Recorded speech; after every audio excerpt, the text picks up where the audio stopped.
আসসালামু আলাইকুম। আজকে একটা নতুন রান্না করবো আর কি। আপনি কলমি শাক দিয়ে ডাল রান্না করতেছে, যারা খেয়েছেন কমেন্ট করে জানাবেন। এই যে দেখেন কত সুন্দর কলমি শাক, মনে হয় কাঁচাই খেয়ে ফেলে। নিজের হাতের জিনিস খাওয়ার স্বাদই আলাদা, আনন্দ লাগে। এই যে দেখেন কত সুন্দর কলমি শাক গুলা।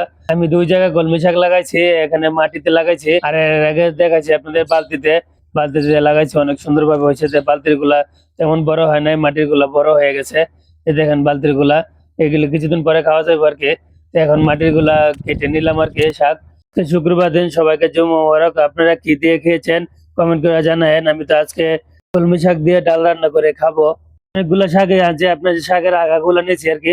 বেশি শাক নিয়ে আমি একলা মানুষ, বেশি রান্না করলে আবার জিনিস ভালো লাগে না। অল্প জিনিসই কিন্তু আপনার মজা বেশি। এই জন্য অল্প একটু নিলাম আর কি। কলমি শাকের আগাগুলো কেটে নিলাম, শাকগুলা কেটে এখন ধুয়ে নিতেছি। যে কোনো শাক 2-3 বার ধোয়া লাগে, মরুভূমিতে তো এমনিতেই ভালো। এখন আমার শাক ধোয়া শেষ। এই যে টমেটো, পেঁয়াজ, রসুন এগুলা কেটে নিয়েছি। আর এই যে ডাল ডাল নিয়ে নিয়েছি সাথে। ডাল ধুয়ে পাতিলা নিয়ে নিলাম, এখন শাকগুলা ঢেলে দিতেছি। শাকগুলা ঢেলে এখন টমেটো দিয়ে দিলাম, পেঁয়াজ দিয়ে দিলাম, তারপর লবণ দিলাম। এই যে দেখেন এখন হলুদের পাউডার এবং মরিচের পাউডার দিতেছি আর কি। দিয়ে হালকা একটু জিরা দিয়ে দিলাম যে ঘেরান আসে। কিছু দেওয়া শেষ হয়েছে, এখন একটু তেল দিয়ে দিলাম। তেল দিয়ে এখন মাখাই দিতেছি আর কি, মাখাইয়া বসাই দেবো আর কি।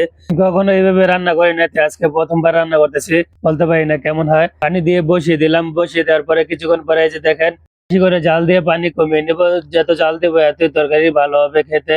কিছুক্ষণ ঢেকে রাখলাম, ঢাকার পরে আপনি এই যে দেখেন পানি শুকিয়ে গেছে। এখন একটু লবণ দিয়ে দিলাম, লবণ কম হয়েছে। পেঁয়াজ এবং রসুন বেজে দিয়ে দিলাম আর কি। ডালে যেরকম বাগার দেয় ওরকম বাগার দিয়ে দিলাম। এই যে দেখেন তরকারির কালারটা কত সুন্দর হয়েছে। আর সাথে ভাত। এখন খাওয়া দাওয়া করবো আর কি। ভাত নিয়ে নিতেছি প্লেটে। ডাল এবং কলমি শাক মিক্স করে রান্না করলাম, কালারটা ভালো হয়েছে। এখন খেতে কেমন লাগে কইতে পারি না। বিসমিল্লাহ করে শুরু করলাম, দেখি ভালো হয়েছে, খারাপ হয় নাই।